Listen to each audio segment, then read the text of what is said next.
балыкчынын эң биринчи элдин кызыкчылыгы канча деген нелер иштеп кетти, бирок бир жылдын аягына чейин чоң результаттар болуш керек.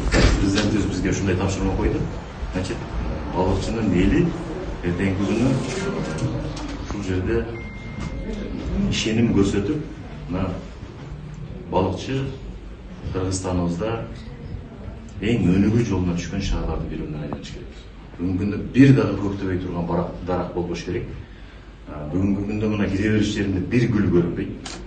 Бардыгын ушул жактан баштап, андан сырткары мына буюрса, урматтуу президентибиз тапшырма берди. Азыр эң биринчи мына жолдордон баштайбыз. Мына ушул 1 миллиард акча азыр буюрса бөлөбүз. Толугу менен бардыгы мына балыкчы шаарына жумшалат. Элдер контроль кылып турат.